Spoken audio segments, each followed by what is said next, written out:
Tonight, we're continuing to uncover an era of human experiments with author of the Plutonium Files, Eileen Wellsome. She's the Pulitzer Prize-winning journalist who stumbled upon a footnote that cracked open a dark secret.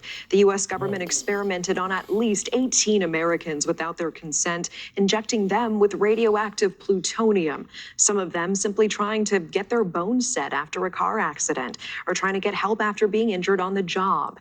Instead, turned into human test subjects. And now she's talking about the aftermath of publishing that bombshell report and how it opened the floodgates to the discovery of egregious human experimentation at the hands of the government. From children, some of them orphans, fed radioactive oatmeal in Massachusetts, to pregnant women given radioactive cocktails at top hospitals in Tennessee and California. And now horrifying tests in Cincinnati, with at least 88 patients given massive doses of radiation, some of them dying within days, revealed in a brand new episode of my podcast, The Truth of the Matter. Here's part of our brand new conversation detailing the effects of this horrific human experimentation.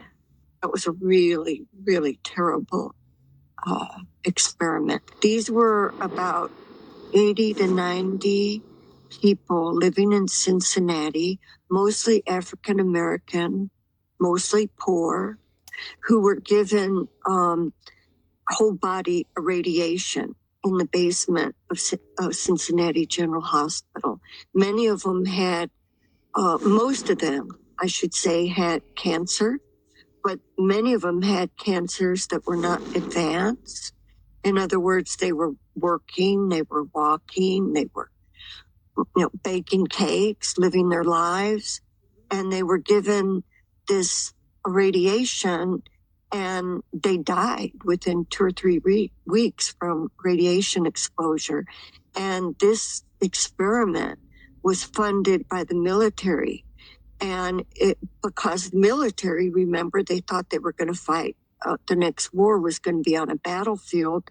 They were going to be soldiers exposed to a bomb that went off 300 yards from them. And so they needed to know, when is nausea going to set in? When are they going to get disoriented? Are they going to be able to use their weapons? How far are they going to get? Tell me about what those passings from radiation exposure looked like. Their deaths? Oh my God. They were in great pain. They had to go back into the hospital. They vomited they vomited constantly. They basically had the initial stages of radiation sickness. And during the, or I shouldn't say the initial stages, I should say the advanced stages of radiation sickness, much like the victims of Hiroshima or Nagasaki had. And their bone marrow basically disappeared, which subjected them to infection should they live long enough. They basically developed toxic shock syndrome, and they died. They went into comas and died. This was a really brutal experiment. To listen to more. Hey, Shalom, Barakathu Yahweh, Ba'ashem Yahweh Shai, Ba'ashem HaKodash, double honor the apostles, bishops, elders of great millstone, and Shalom to you brothers in the highways and byways doing the works sincerely and faithfully, continually fighting that good fight of faith. Lord willing, we are finding that number to be delivered. All right.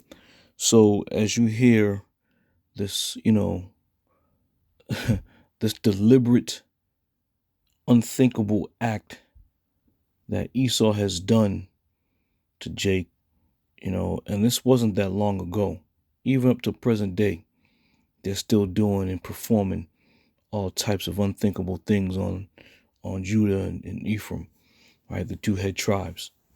And that sprinkles down to the rest of the tribes. All right. So you got to be careful, man. You brothers out there, if you can avoid going to these places of healing, if you will, avoid it at all costs. All right. So what I want to do is I want to just look up express consent, and it's just going to give you an overview of what express consent is, because just by going into the hospital and signing them documents saying, you allow them to treat you, that gives them the green light to do whatever they want to you. Okay? And then it's too late. They done already stuck you with something or injected you with something.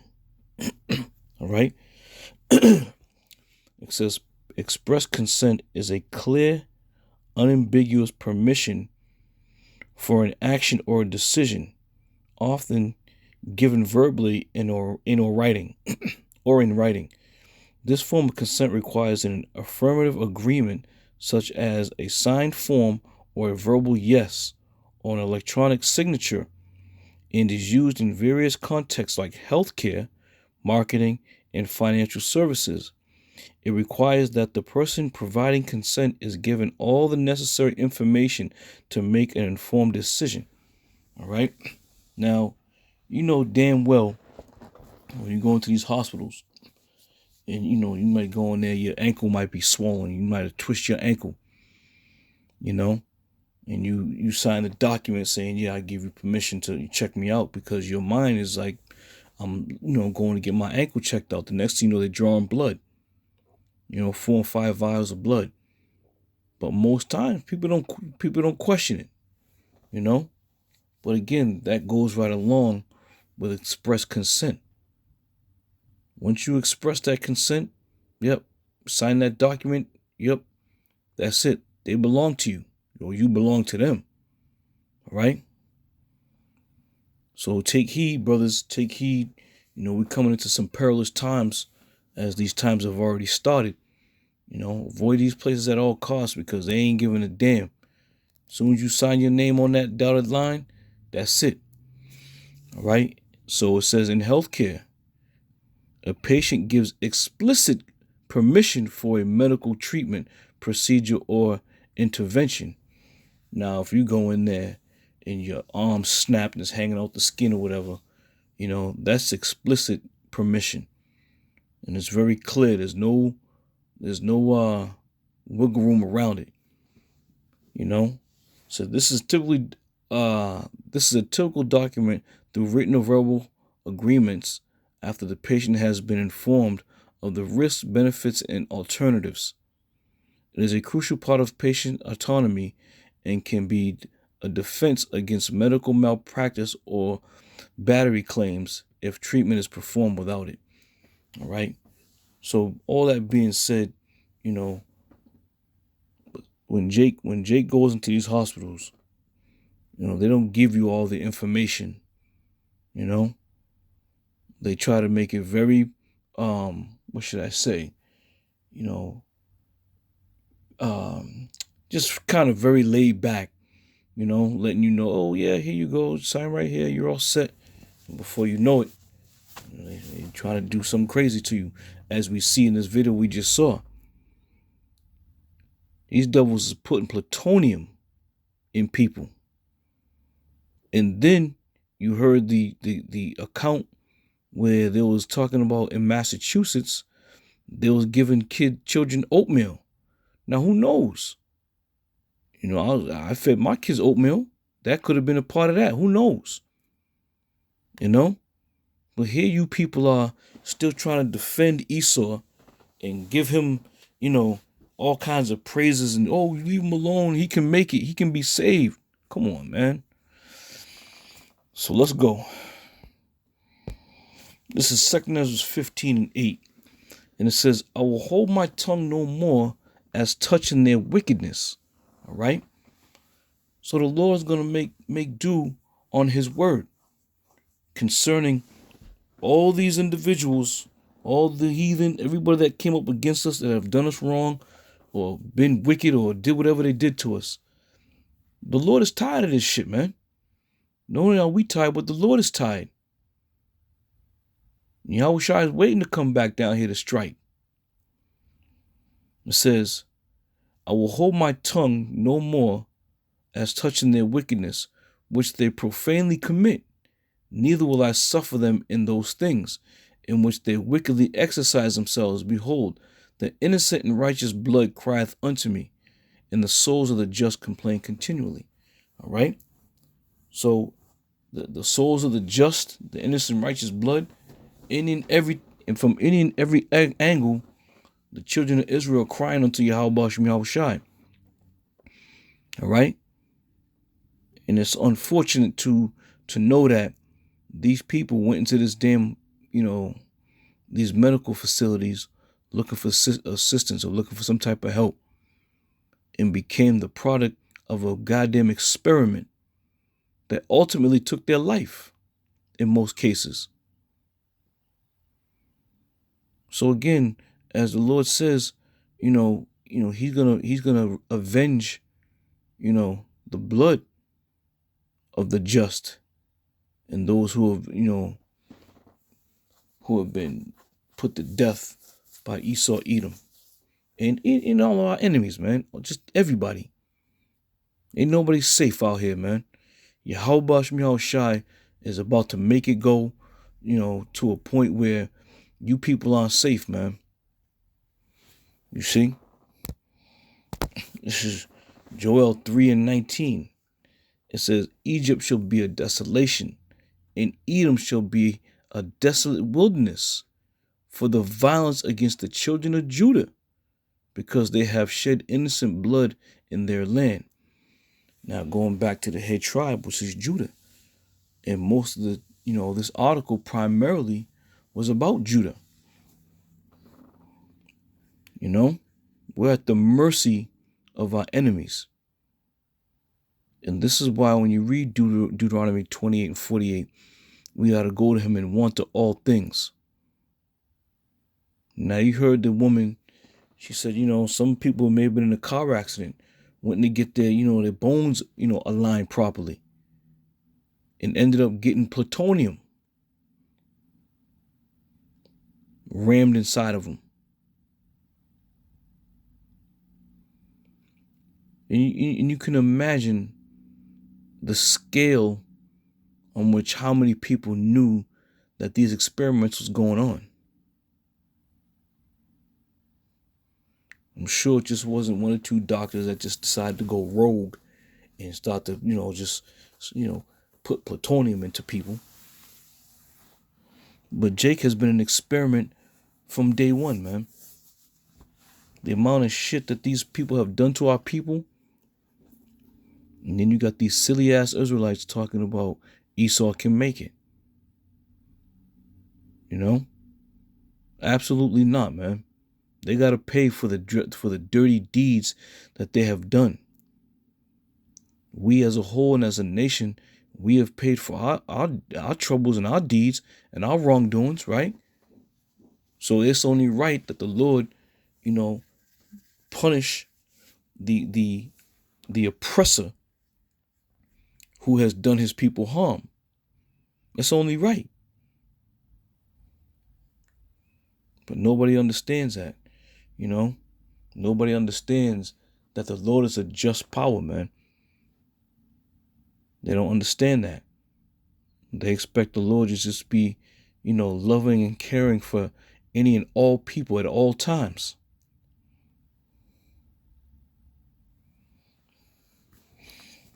For the violence against the children of Judah. Okay, let's go a step further. Obadiah 1 and 10. It says, for the violence against thy brother Jacob. That's the whole nation. Shame shall cover thee, and thou shalt be cut off forever. All right?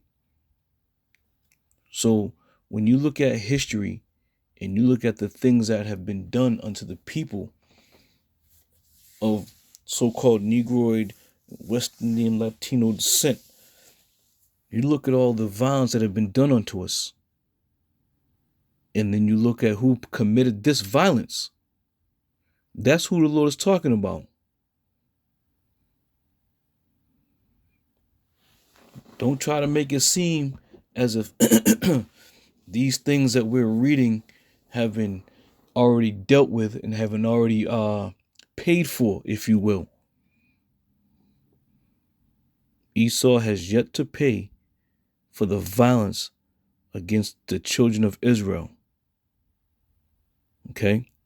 These heathenistic nations have yet to pay for the violence they have done to the children of Israel. Stemming back to Psalms 83rd chapter. All right?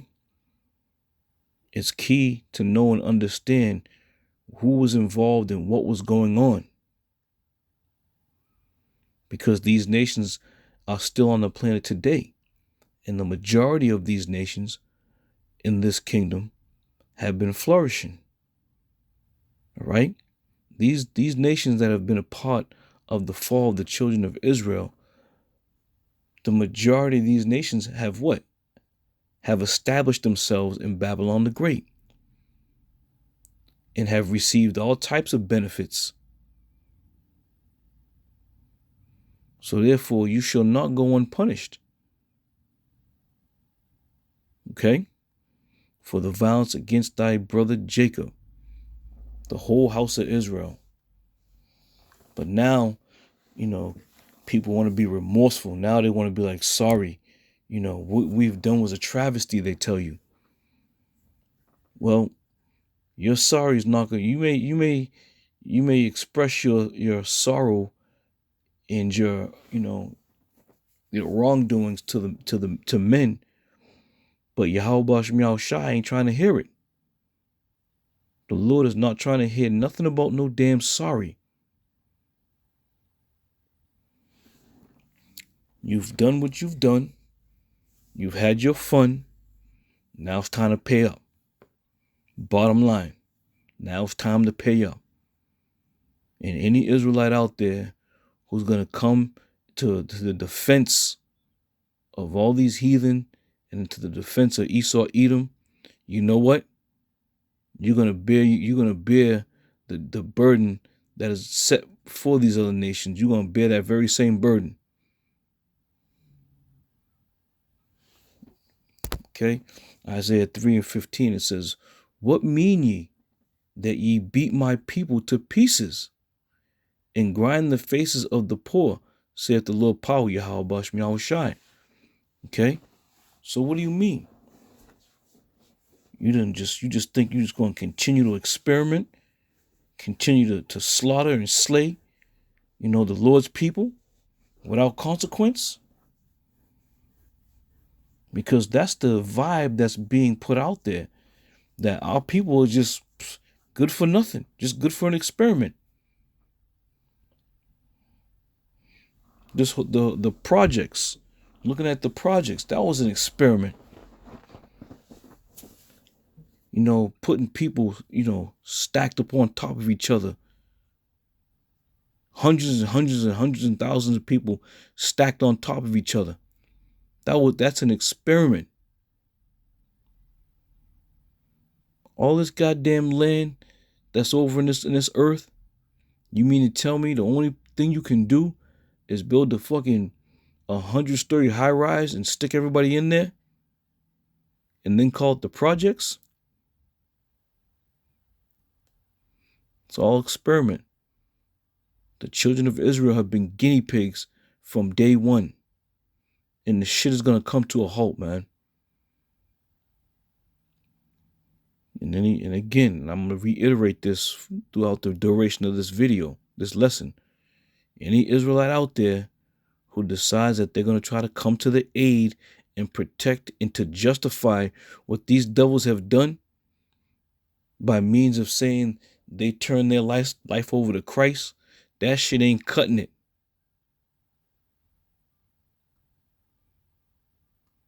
All right? Do you not know the Lord is on the right-hand side? Yahweh Shai is on the right-hand side of the throne, waiting to be let loose?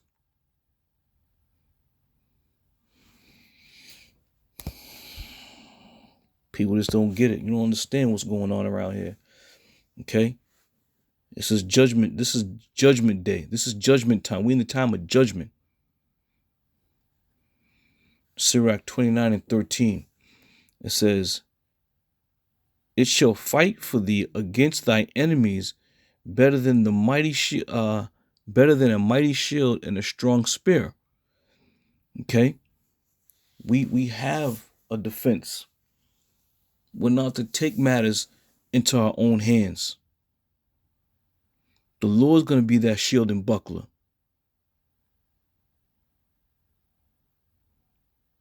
And as we continue down this path of destruction, pestilence, famine, all these things that are set, for these scourges that are going to be here in America, the Lord Yahweh Bashem Yahushai is going to protect his hopeful elect. All right. Here it is, 2025, and Jake is still being used as a goddamn punching bag, as a bullseye, as an experiment, and there's no accountability. But you want to hold us accountable for preaching righteousness, for speaking what the scriptures, teaching what the scriptures say. Now all of a sudden, there's no room for, this kind of speech. But you devils is raping, robbing, and murdering every damn day the children of Israel.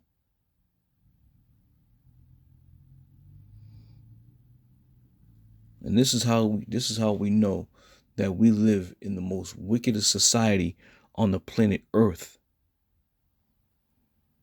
Total wickedness, man. Total. And if it were possible, they would root us up and destroy us until there was nothing left of us. And this is where Yahweh Bashem Yahushai comes into play. As the Lord said in Matthew 24, if he don't shorten the time, there's going to be no flesh left to be saved. Now that's a true statement. Okay? Can you imagine that? A motherfucker putting plutonium in some goddamn oatmeal.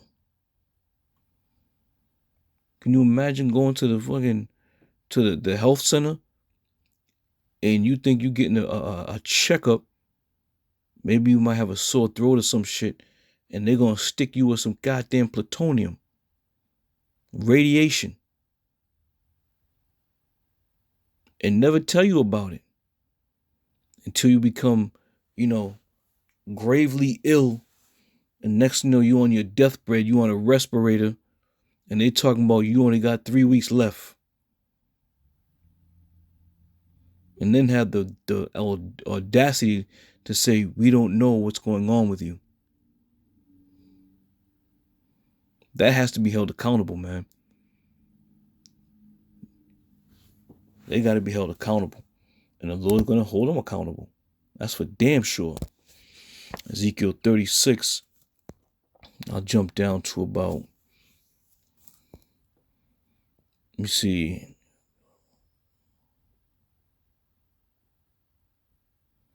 I'll start at 12.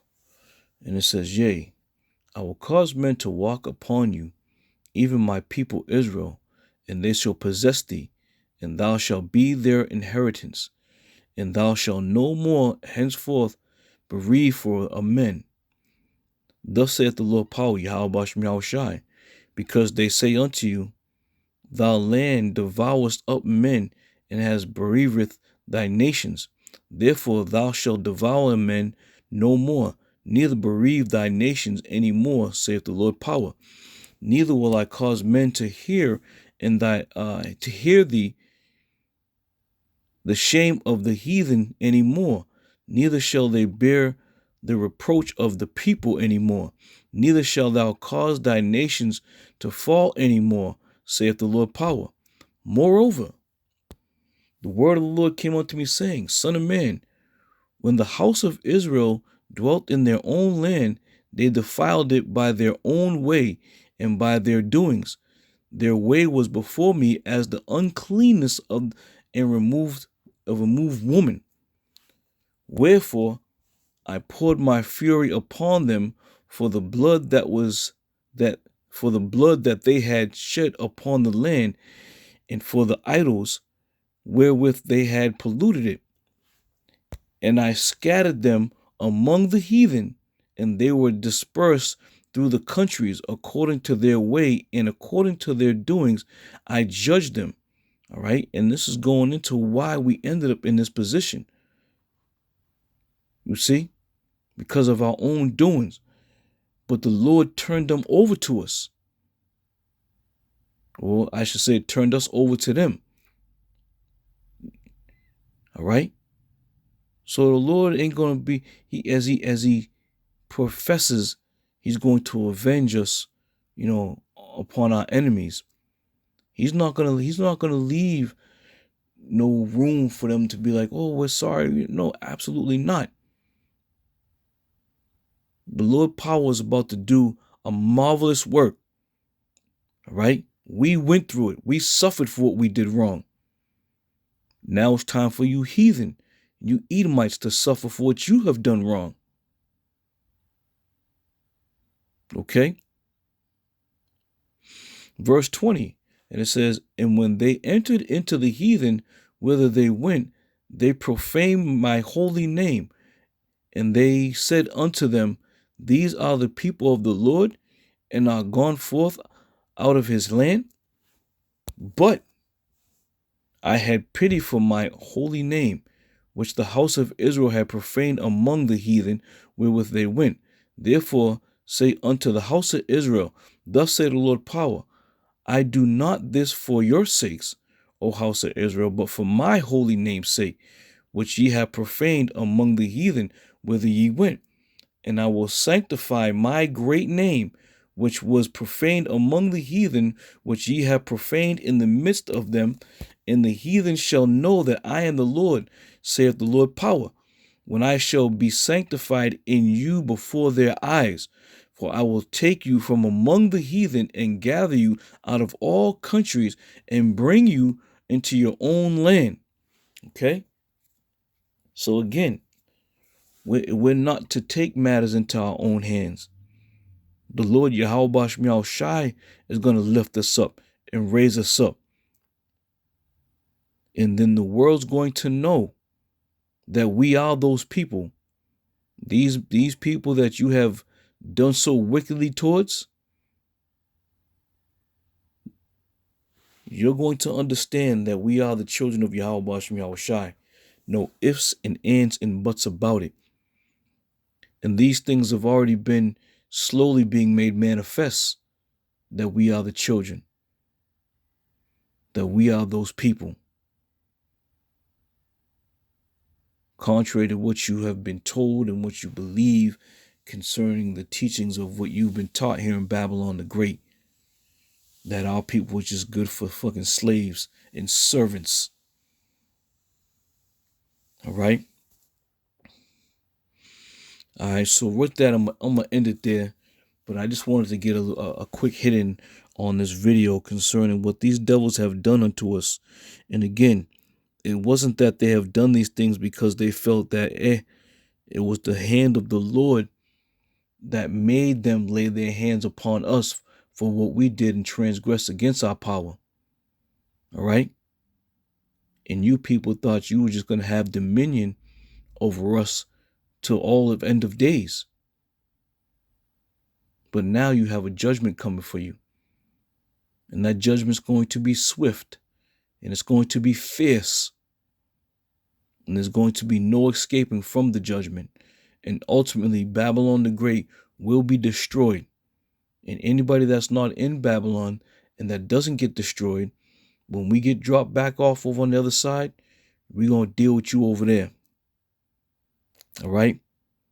So don't think that your dirty deeds are going to go unpunished. The Lord Yahweh Shai has you in his sights and he's ready to make a move. With that, I'm going to say shalom.